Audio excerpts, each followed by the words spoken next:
চন্দনা, প্রীতি, মিঠু, সীমা ও মিতা সুমনা দেবীর 5 ছেলের বৌমা ছিল। ছেলেরা শহরে একটি ফ্যাক্টরিতে কাজ করে এবং অল্প অল্প যা রোজগার করে তাতে নিজেদের খরচ চালানোর পর কিছু টাকা বাড়িতে পাঠায়।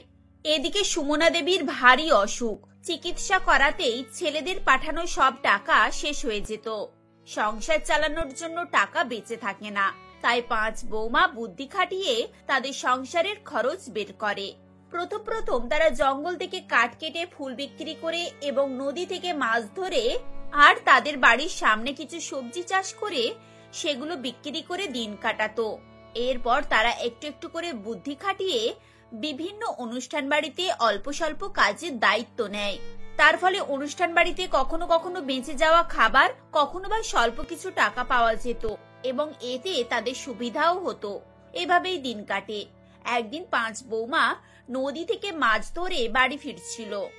এমন সময় তারা দেখে ঘরের ভেতরে তাদের শাশুড়ি ঘুমাচ্ছে। এই আস্তে, মা ঘুমাচ্ছে, তোমরা কেউ শব্দ করো না। আজকে তো বেশ কিছু মাছ পাওয়া গেছে, এই মাছগুলো বাজারে বিক্রি করলে কালকের জন্য আর চিন্তা নেই। তুমি ঠিকই বলেছো দিদি, আমি আর মিতা বাজারে যাই, তোমরা এই দিকটা সামলাও। ঠিক এমন সময় তাদের প্রতিবেশী রচনা দেবীর মেয়ে কবিতা সেখানে আসে। আরে কবিতা, কি ব্যাপার? তুমি আর তোমার হাতে ওটা কি? এটা মিষ্টি গো বৌদি, আসলে আজ আমার বিয়ের দিন ঠিক হয়েছে। আগামী মাসের 4 তারিখে বিয়ের দিন। মা তোমাদের জন্য এই মিষ্টিগুলো পাঠালো। ও মা, তাই নাকি? তাহলে তুমিও মিষ্টি মুখ করো। তা এত ভালো খবর আর তুমি এভাবে দুঃখী মনে এ কথাগুলো বলছো, সত্যি করে বলো তো, অন্য কোনো ব্যাপার আছে নাকি? কবিতা, তোমার মন খারাপ কেন গো? তুমি কি এই বিয়েতে রাজি নয়? তোমার কি অন্য কাউকে পছন্দ? এরকম কিছু থাকলে তুমি কিন্তু আমাদেরকে বলতে পারো, আমরা কাকু কাকিমার সঙ্গে কথা বলে এর একটা সমাধান বের করে দেব। আরে না না বৌদি, তোমরা এসব কি বলছো? হ্যাঁ, এ কথাটা ঠিক যে আমার মন খারাপ, কিন্তু তার কারণ এটা নয় যে আমি অন্য কাউকে পছন্দ করি। আসলে তোমরা তো জানো বাবা আজ কয়েক মাস ধরে রিক্সা চালাতে পারছে না, সেজন্য বাড়িতে এমনিই অভাব। তার উপরে আমাদের মতো মানুষদের কি আর সঞ্চয় বলে কিছু থাকে? ওই ঘরটুকুই সম্বল। মায়েরও সেরকম গয়না নেই, আর আত্মীয় স্বজনরা আমাদের কোনো খোঁজই নেয় না। এরকম পরিস্থিতিতে আমার বিয়ের খরচ তোলা খুব কষ্টকর ব্যাপার। আরে তুমি এসব নিয়ে চিন্তা করছো কেন? বিয়ে যখন ঠিক হয়ে গেছে তখন উপরওয়ালা কোনো না কোনো পথ খুলে দেবে, এজন্য মন খারাপ করে বসে থাকতে হবে না। তোমরা বুঝতে পারছো না বৌদি, আমার বাবা মা সবকিছু দিয়ে হয়তো খুব জোর 50,000 টাকার মতো জোগাড় করতে পারবে। ওই টাকায় কি বিয়ের সবকিছু হয় বলো? মানছি ছেলেপক্ষ কোনো পণ চায়নি, কিন্তু বাদ বাকি খরচ তো রয়েছে। খাবার খরচ, কেনাকাটার খরচ, এইসব কিছু আর কি ওই কটা টাকার মধ্যে হয়? দেখো কবিতা, তুমি এখন এসব নিয়ে চিন্তা করো না। আমরা সময় করে তোমাদের ওখানে যাব, আমরা নিজেরাই কাকু কাকিমার সাথে কথা বলবো, কোনো না কোনো একটা উপায় নিশ্চয়ই বেরোবে। কবিতা, তুমি এখন নিজের বিয়ের স্বপ্ন দেখো, করবে কি কি করবে না সেই সব নিয়ে চিন্তা করো। আর এই চিন্তাটা আমাদের উপরে ছেড়ে দাও। আমরা তোমার 5 বৌদি আছি তো, আমরা সবকিছু ঠিকঠাক ভাবে ম্যানেজ করে নেব। কথা দিচ্ছি তোমার বিয়েতে কোনো সমস্যা হবে না, তুমি এবার নিশ্চিন্তে থাকো। 5 বৌদির কথা শুনে কবিতা খুবই নিশ্চিন্ত মনে বাড়ি ফিরে আসে। সন্ধ্যাবেলা তারা কবিতার বাবা মার কাছে গিয়ে বিয়ের খরচের ব্যাপারে কথা বলে। দেখো না বৌমা, আমাদের সবকিছু মিলিয়ে এই সম্বলটাই রয়েছে। ছেলে পক্ষরা কম করে 50 জন আসবে, তারপরে পাড়ার লোকজন রয়েছে। আমরা সবকিছু হিসেব করে দেখছিলাম, ছেলের জামা কাপড় আর আমার মেয়ের কিছু জামা কাপড়, সাজগোজের এইসব নিয়ে তো প্রায় 1 লাখ টাকার মতো খরচ। এখন এর মধ্যে কি করে সব ম্যানেজ হবে বলো তো? দেখুন কাকিমা, আপনার মেয়ের বিয়ে হচ্ছে, এখানে আমাদের বেশি কিছু বলা সাজে না। তবে আপনি যদি চান তাহলে আমরা এই খরচের মধ্যেই সবকিছু ম্যানেজ করিয়ে দেব। তবে কিছু কিছু জিনিস আপনাকে বাদ দিতে হবে। এই ধরুন বেশি পাড়া প্রতিবেশী আর কেনাকাটার খরচগুলো বাদ দিতে হবে আপনাকে। আমরা 30,000-এর মধ্যে কেনাকাটাগুলো কমপ্লিট করে নেব, আর বাকি 20,000 টাকায় বিয়ের দিনের খরচ। তার মধ্যে ডেকোরেশন, খাওয়া দাওয়া এবং অন্যান্য কিছু খরচ থাকবে আর কি। কিন্তু এত কম টাকায় এসব কি সম্ভব? দেখো বৌমা, তোমরা যদি সবকিছু করে নিতে পারো তাহলে আমি তো খুবই খুশি হব। এই নাও, আমি তোমাদের হাতে টাকাগুলো দিয়ে দিলাম, এবার তোমরা তোমাদের মতো করে সবটা ম্যানেজ করো। কাকিমা, এবার আপনি একেবারে নিশ্চিন্ত হয়ে যান, আমরা একটু একটু করে সব ম্যানেজ করে নেব। এই সময় কেনাকাটা সিজন শুরু হয়নি, এখন সব জিনিসের দাম কম, তাই কাল থেকেই আমরা একটু একটু করে কেনাকাটা শুরু করব। কবিতা, তুমি আমাদের সঙ্গে আসবে, তোমার যেমন পছন্দ সেই অনুযায়ী কেনা হবে। পরের দিন থেকে 5 বউ বিয়ে বাড়ির প্রস্তুতির কাজে লেগে পড়ে। বাড়িতে দুই বউ তাদের বাগানে নতুন করে 2-3 রকমের সবজি চাষ করে, যাতে করে মাসখানেকের মধ্যে তারা সবজি পেতে পারে। প্রীতি বিভিন্ন দোকানে ঘুরে ঘুরে সস্তায় মশলাপাতি ও অন্যান্য সামগ্রী কেনা শুরু করে। বাকি দুজন কবিতাকে নিয়ে হাটে যায়, তার পছন্দের লেহেঙ্গার কাপড় কিনে আনে এবং বাড়িতে লেহেঙ্গা তৈরি করা শুরু করে, যাতে করে খরচ কম হয়। এভাবেই বুদ্ধি খাটিয়ে খাটিয়ে তারা তাদের বাজেটের মধ্যেই সবকিছু করতে শুরু করে। বিয়ের প্রায় 1 সপ্তাহ আগে প্রীতি এবং মিঠু জঙ্গল থেকে কাঠ নিয়ে আসে। চন্দ্রানী ও সীমা অনেক শাল পাতা ভেঙে আনে, সেগুলো দিয়ে তারা বাসন এবং থালা বানায়। এভাবেই 1 মাস ধরে তারা বিয়ের প্রস্তুতি চালায়। বিয়ের দিন সকাল সকাল তারা ঘুম থেকে উঠে পড়ে। এই চলো চলো সবাই উঠে পড়ো, গিয়ে দেখো ওদিকের কি অবস্থা, কাজ কত দূর এগোলো। রামু কাকাকে তো আমি রান্নাবান্নার দায়িত্ব দিয়ে এসেছিলাম, আর মিতা কাকিমা আর সোমা কাকিমা ওরা তো এতক্ষণে সব মালা তৈরি করে ফেলেছে মনে হয়। চলো তোমরা দুজনে ডেকোরেশনটা করে নাও, আর বাকি যে যার দায়িত্ব নিয়ে নাও। চন্দ্রানীর কথা শুনে বাকি 4 জন যে যার কাজে চলে যায়। 2 জন ডেকোরেশন করে, একজন রান্নার দায়িত্ব দেখতে যায়, আর একজন অন্যদিকে লোকজনের বসার ব্যবস্থা ঠিক করে।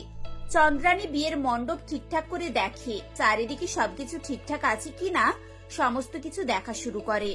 সারাদিন 5 বৌমা খুব মনোযোগ দিয়ে তাদের কাজকর্ম করে এবং সবকিছু খুব ভালোভাবে সম্পন্ন হয়। ছেলের বাড়ির লোকজন খাবার দাবার খেয়ে খুবই প্রশংসা করে। এদিকে পাড়া প্রতিবেশী সকলে এত সুন্দর বিয়ের ব্যবস্থা দেখে তাদের 5 জনের খুব নাম করে। আরে বাবা, গ্রামের মধ্যে এত সুন্দর বিয়ে আমরা তো আগে কখনোই দেখিনি। রচনা দিদির পরিবারের অবস্থা কেমন আমরা তো সবাই জানি, কিন্তু তার মেয়ের বিয়ে যে এত ধুমধাম করে আর এত সুন্দরভাবে হবে তা আমরা কখনোই আশা করিনি। হ্যাঁ গো কাকিমা, তুমি দেখেছো কবিতা কি সুন্দর একটা লেহেঙ্গা পরেছে। দেখে মনে হচ্ছে লেহেঙ্গাটা কম করে 10,000-এর উপরে হবে। আমি তো শুনেছি লেহেঙ্গাটা নাকি বৌদিরা সেলাই করে দিয়েছে। 1200 টাকার কাপড় আর তা দিয়ে এত সুন্দর একটা লেহেঙ্গা তৈরি করেছে, ভাবা যায় বলো তো? শুধু লেহেঙ্গা দেখছিস, এদিকে খাবার দাবার গুলো দেখেছিস কত ভালো ভালো আইটেম করেছে বলতো। 2 রকমের সবজি, ডাল, মাছ, মাংস, কোনো কিছুর অভাব রাখেনি। পুরো বড় লোকদের বাড়ির খাবার যেমন হয় সেরকম ব্যবস্থা করেছে। তার উপরে জায়গাটাকে কত সুন্দর করে সাজিয়েছে। আমি তো ভাবছি আমার মেয়ের বিয়ের দায়িত্ব এদেরকেই দিয়ে দেব। এরা যত সুন্দর করে ম্যানেজ করে সবকিছুটা করেছে, অন্য কেউ হলে কিন্তু করতে পারবে না। সামনের মাসে তো আমার দাদার বিয়ে, আমার বাবাও একটু আগে এই কথাটাই বলছিল। এদের বিয়েতে কোনো রকমের কারোর অসুবিধা হয়নি, সবাই খুশি মনে সবকিছু খেয়েছে, আনন্দ করেছে। এই জিনিসটা বাবার তো খুবই ভালো লেগেছে। কালকে বিকেলেই বৌদিদেরকে ডেকে পাঠিয়েছে বাবা। এভাবেই যারা বিয়ে খেতে এসেছিল তারাই 5 বউয়ের এই অসাধারণ ম্যানেজমেন্ট এবং ক্ষমতা দেখে খুবই খুশি হয় এবং তাদের খুবই প্রশংসা করে। এই বিয়ের পর 5 বউয়ের কাছে প্রায় 7,000 টাকা বেঁচে যায়। তারা সেই টাকা নিয়ে রচনা দেবীকে দিতে আসে এবং বলে, কাকিমা এই দেখুন, এতে আপনার বিয়ের খরচের পুরো লিস্ট আছে। আমরা কোথায় কি খরচ করেছি না করেছি সবকিছু এখানে লেখা আছে। আপনি সময় মতো একটু দেখে হিসাব করে নেবেন। আর এই নিন 7,000 টাকা বেঁচে গেছে, এটা আপনার টাকা। সে কি কথা বৌমা, তোমরা 5 জনে এত পরিশ্রম করে আমার মেয়েটার বিয়ে দিলে।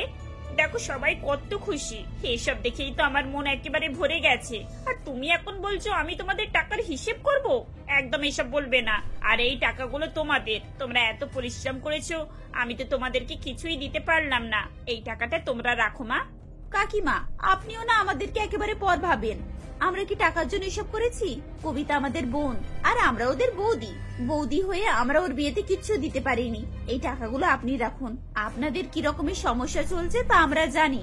আমরা আমাদের চেষ্টাটুকুই করেছি আর কি। আপনারা সবাই খুশি, এতে আমরাও খুশি। শুধু শুধু টাকা দিয়ে আমাদের উপরে আর বোঝা বাড়াবেন না। কাকিমা আপনি ভাববেন না, এই বিয়েটা দিয়ে আমাদের কোনো লাভ হয়নি। দেখুন না, এক্ষুনি আমরা 2টো বিয়ের অর্ডার পেয়ে গেলাম। আপনাদের আশীর্বাদ থাকলে আমরা হয়তো এটাকে একটা ব্যবসার মতো করেই দাঁড় করাতে পারবো। কেন পারবে না মা? তোমরা যা বুদ্ধিমতী আর পরিশ্রমী, তোমরা সবই পারবে। আমার আশীর্বাদ সব সময় তোমাদের সঙ্গে থাকবে। এভাবেই রচনা দেবী 5 বৌমাকে অনেক আশীর্বাদ করে।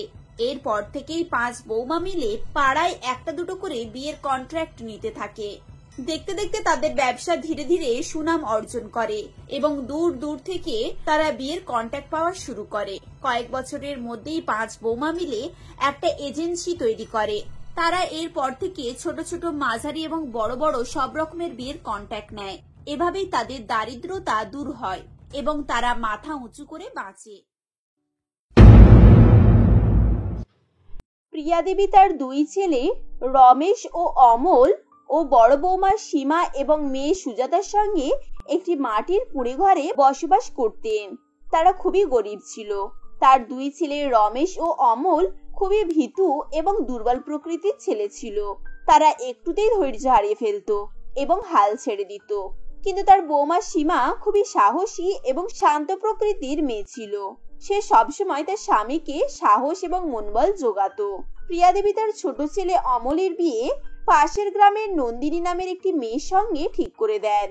একই বর্ষাকাল, তার উপরে সীমা 9 মাসের গর্ভবতী ছিল। এইসব নিয়ে প্রিয়া দেবী খুবই চিন্তিত ছিলেন। এমন সময় বৃষ্টি শুরু হয়। বৃষ্টি দেখে প্রিয়া দেবী বলেন, বর্ষার 2 মাস আমাদের মতো গরিবদের জন্য খুবই নিষ্ঠুর। আর কদিনের মধ্যেই আমার ছোট ছেলেরও বিয়ে হয়ে যাবে। জানি না নতুন বৌমা এই বাড়িতে এসে কিভাবে থাকবে। আমাদের দুঃখ কষ্ট যেন শেষই হতে চায় না। উপরওয়ালা দয়া করে আমাদের উপর একটু সদয় হন। আপনি তো সবই জানেন কিভাবে আমাদের দিন চলে। এমন সময় সীমা সেখানে আসে এবং তার শাশুড়ি মাকে চিন্তিত অবস্থায় দেখে বলে, মা, আপনি কেন এত চিন্তা করছেন? দেখবেন একটা না একটা ব্যবস্থা ঠিক হয়ে যাবে। ঈশ্বর আমাদের পরীক্ষা নিচ্ছেন। এই সময় আমাদেরকে ধৈর্য ধরে রাখতে হবে। হ্যাঁ মা, বৌদি একেবারে ঠিকই কথা বলেছে। তাছাড়া কদিন পর ছোটদার বিয়ে। আমাদের মতো গরিবদের এরকম আনন্দের দিন খুব কমই আসে। এখন তো আমাদের একটু আনন্দ করার সময়। এখন তুমি কাঁদবে বলো? ঠিক আছে মা, আমি আর কাঁদবো না। তোমরা বিয়ের জোগাড় জাতি সব করো। দেখতে দেখতে বিয়ের দিন এসে যায়। বিয়ে করে অমল তার বউ নন্দিনীকে নিয়ে ঘরে এসে উপস্থিত হয়। প্রিয়া দেবী নতুন বউয়ের গৃহপ্রবেশ করান এবং বলেন, নতুন বৌমা, এই হলো তোমার শ্বশুর বাড়ি। মা, আমরা খুবই গরিব আর আমাদের বাড়িটাও মাটির। তোমাকে কষ্ট সৃষ্ট করে এখানে থাকতে হবে। যেখানে আমার স্বামী আর তার পরিবার থাকে সেটাই আমার জন্য স্বর্গ। আমার কোনো অসুবিধা হবে না মা, আপনারা একেবারে চিন্তা করবেন না। দেখলেন তো আপনার ছোট বৌমা কত ভালো। আপনি শুধু শুধু এত চিন্তা করছিলেন। হ্যাঁ, আমার 2 বৌমা ঠিক আমার মেয়ের মতো। ঈশ্বর তোমাদেরকে দীর্ঘজীবী করুক। বড় বৌমা সুজাতা, তোমরা এবারে বিছানা করো। অনেক রাত হলো, সবাই শুয়ে পড়ো। এরপর সুজাতা এবং সীমা মিলে মাদুর বিছিয়ে 3টি ঘরে বিছানা করে। এরপর যে যার ঘরে গিয়ে শুয়ে পড়ে। শোয়ার ঘন্টাখানেক পর মেঘ ডাকতে শুরু করে এবং মুষলধারে বৃষ্টি নেমে আসে। প্রিয়া দেবীর কুঁড়ে ঘরের ছাদে বিভিন্ন জায়গায় ফুটো ছিল। সেই ফুটো থেকে জল চুয়ে চুয়ে বাড়ির ভেতরে প্রবেশ করতে থাকে। জলের ছিটা গায়ে পড়তেই প্রিয়া দেবীর ঘুম ভেঙে যায়। তিনি চিন্তিত হয়ে পড়েন এবং মনে মনে বলেন, এ কি শুরু হয়ে গেল? যেটার ভয় করছিলাম সেটাই হলো। হে ঈশ্বর, আজ আমার নতুন বৌমার এই বাড়িতে প্রথম দিন। এভাবে বৃষ্টি হলে আমার কুঁড়ে ঘর ভেসে যাবে। তুমি আমার মান সম্মান বজায় রেখো ঈশ্বর। কিন্তু বৃষ্টি থামার নাম নেয় না। দেখতে দেখতে বৃষ্টির জল ঘরের মধ্যে প্রবেশ করে। এমন সময় বাড়ির সবার ঘুম ভেঙে যায়। সবাই এক জায়গায় এসে জড়ো হয়। রমেশ সবাইকে একটি উঁচু বিছানায় বসিয়ে দেয় এবং বলে, তোমরা এখানে বসো, আমি আর ভাই মিলে ঘরের সমস্ত জল বাইরে ফেলে দিচ্ছি। এই বলে তারা 2 ভাই মিলে বালতি করে জল তুলে তুলে বাইরে ফেলতে থাকে। তাদেরকে কাজ করতে দেখে সুজাতা এবং নন্দিনীও কাজে লেগে যায়। সীমা বলে, আমিও যাচ্ছি তোমাদের সঙ্গে, তোমাদেরকে সাহায্য করব। না বৌদি, তোমাকে নিচে নামতে হবে না। তোমার শরীর অসুস্থ, তুমি এখন বসো। সারা রাত ধরে তারা বৃষ্টির জল বাইরে ফেলে। সকাল হলে রমেশ এবং অমল কাজের উদ্দেশ্যে বেরিয়ে পড়ে। তারা রাজমিস্ত্রির কাজ করত। একটি ফ্যাক্টরির কনস্ট্রাকশনের কাজ হচ্ছিল। তারা যখন সেখানে গিয়ে উপস্থিত হয় তখন দেখে কেউই কাজে আসেনি। তাই তারা সেখানে চুপচাপ বসে থাকে। কয়েক ঘন্টা পর এক কর্মচারী সেখানে এসে তাদেরকে বলে, আরে দাদা, তোমরা আজকে থেকে তো কাজ বন্ধ। কি কাজ বন্ধ? কিন্তু কিন্তু কেন? তোমাদের বাড়িতে বিয়ে ছিল বলে তোমরা দুজনে কাজে আসোনি, তাই তোমরা জানো না। আসলে একটানা বৃষ্টি হয়েছে তো, তাই মালিক 1 সপ্তাহের জন্য কাজ বন্ধ রেখেছে। এ কি, এই বর্ষার দিনে কাজ যদি বন্ধ হয়ে যায় তাহলে আমরা খাবো কি? আর তাছাড়াও তো আগের সপ্তাহ টাকা হাতেও পাইনি। এখন আমি আর কি করব বলো? মালিক না এলে কিছুই হবে না। তোমরা বরং এইভাবে আর বসে দেখো না, বাড়ি ফিরে যাও। দাদা, এখন তাহলে কি হবে? আমরা তো এই কাজ ছাড়া আর কিছুই কাজ করতে পারি না। এবার কি করে আমাদের সংসারটা চলবে বলো তো? কিছুই বুঝতে পারছি না রে ভাই। আমার তো হাত পা সব ঠান্ডা হয়ে যাচ্ছে, মাথাটাও কেমন ঝিমঝিম করছে। চল বরং বাড়ি ফিরে যাই। এদিকে আবার জোরে বৃষ্টি নেমেছে। টানা বৃষ্টিতে তাদের মাটির দেওয়াল ধুয়ে চলে যায় এবং দুর্বল ছাদও ভেঙে যায়। বাড়ির মেয়েরা বাড়ির বাইরে চলে আসে এবং সামনের উঠানে ঘাসে বসে থাকে। রমেশ এবং অমল মন খারাপ করে বাড়ি ফিরে আসে। তাদেরকে ফিরে আসতে দেখে সুজাতা বলে, দাদা তোমরা ফিরে এসেছো, দেখো আমাদের বাড়ির কি দশা হয়েছে। এখন আমরা কি করব, কোথায় যাব? এ আমাদের সঙ্গে কি হচ্ছে আমি কিছুই বুঝতে পারছি না। ওদিকে কাজও বন্ধ, আবার এদিকে বাড়ির অবস্থাও খারাপ। আজ আমরা পুরো অসহায় রে। সবাইকে এভাবে ভেঙে পড়তে দেখে দুই বৌমা নিজেদের মধ্যে কিছু একটা যুক্তি করে এবং সীমা বলে, তোমরা এত ভেঙে পড়ো না, এই পরিস্থিতিতে আমাদেরকে শক্ত হতে হবে। হ্যাঁ, বৌদির মাথায় একটা আইডিয়া এসেছে। আমরা ভাবছি সেরকম করলে এখন আপাতত এই ভারী সমস্যা থেকে মুক্তি পাওয়া যেতে পারে। এরপর নন্দিনী তাদেরকে সমস্ত কিছুই বুঝিয়ে বলে। রমেশ এবং অমল দুই ভাই মিলে জঙ্গল থেকে শক্ত বাঁশ কেটে আনে এবং মজবুত করে খুঁটি পোঁতে। কাঠ, বাঁশ, কঞ্চি এসব দিয়ে তারা বাড়ির কাঠামো তৈরি করে। এরপর মেয়েরা সবাই উঠানের ঘাস চাপ চাপ করে তুলে সারা বাড়ির কাঠামোতে ঢেকে দেয়। ঘাস দিয়ে বাড়িটি ঢাকার পর বাড়িটি দেখতে খুবই সুন্দর লাগে, কিন্তু বাড়ির ছাদ কিভাবে তৈরি হবে তারা কিছুই বুঝতে পারছিল না। এভাবে কাজ করতে করতে হঠাৎ সীমার পেটের ব্যথা শুরু হয় এবং সে চিৎকার করে বলে, মা গো, আর পারছি না, আমার খুব শরীর খারাপ করছে, পেটে অসম্ভব ব্যথা করছে। ও মা। বৌমা, তুমি এদিকে এসো, এই গাছের তলায় বসো। আমার মনে হয় বৌমার ডেলিভারির সময় হয়ে গেছে। কিন্তু এই পরিস্থিতিতে কিভাবে ডেলিভারি হবে? এখন তো তাছাড়া কোনো ডাক্তারও পাওয়া যাবে না। এবার কি হবে? আমার তো কিছুই মাথায় আসছে না। তোরা এখন বৌমার খেয়াল রাখ। আমি আর সুজাতা গিয়ে দেখি জোনাকি মাসিকে যদি পাই। জোনাকি মাসি খুবই ভালো দায়, ওকে পেলে আমাদের আর কোনো চিন্তা থাকবে না। এরপর সুজাতা এবং প্রিয়া দেবী বৃষ্টিতে ভিজে ভিজে বেরিয়ে পড়েন। জোনাকি মাসি তার বাড়িতেই ছিলেন। তাদেরকে দেখে জোনাকি মাসি বলেন, কি ব্যাপার প্রিয়া, এই বৃষ্টিতে এভাবে ভিজে ভিজে সব ঠিক আছে তো? মাসিমা, আমাদের আজ অনেক বিপদ। এই বৃষ্টিতে আমাদের বাড়িটা ভেঙে গেছে, তার উপর বড় বৌমার পেটে ব্যথা উঠেছে। সে কি, তোমার বৌমা এখন কোথায়?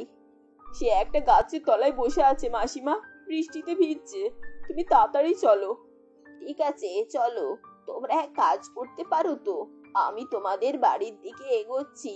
তোমরা পঞ্চায়েতে গিয়ে বড় বড় দুটো তিরপল চেয়ে আনো, আমাদের এদিকে সবাই তিরপল পেয়েছে। এরপর জোনাকি মাসি সীমাকে দেখতে তাদের বাড়ির দিকে রওনা হন। সুজাতা এবং প্রিয়া দেবী গিয়ে পঞ্চায়েত থেকে তিরপল আনেন এবং বাড়ির ছেলেরা ভালোভাবে বাড়ির ছাদটিকে ঢেকে দেয়, যার ফলে এক ফোঁটা বৃষ্টিও তাদের বাড়ির মধ্যে প্রবেশ করতে পারে না। এভাবেই তাদের নতুন বাড়ি তৈরি হয়ে যায়। বাড়ির ভিতরে প্রবেশ করার কিছুক্ষণ পরেই সীমার একটি ফুটফুটে ছেলে হয়। বাচ্চাটিকে কোলে নিয়ে প্রিয়া দেবী আনন্দে কেঁদে ফেলেন এবং জোনাকি মাসিকে ধন্যবাদ জানিয়ে তাকে কয়েকটা টাকা দিতে গেলে তিনি সেই টাকা নেন না। পরিস্থিতি সামলে উঠে প্রিয়া দেবী তার বৌমাদেরকে বলেন, বৌমা, তোমরা আমার বাড়ির লক্ষ্মী। তোমাদের এই বুদ্ধি আর পরিশ্রমের জন্যই আজ আমরা মাথা গোজার একটা ঠাঁই পেলাম। মা, তুমি নতুন বাড়িটাকে ভালো করে দেখেছো? এই বাড়িটা আগের বাড়ি থেকে অনেক বেশি মজবুত আর সুন্দর। সত্যি বড় বৌদি, তোমার বুদ্ধি আর ছোট বৌদির পরিশ্রমের জন্যই আজ আমরা একটা এত সুন্দর বাড়ি পেয়েছি।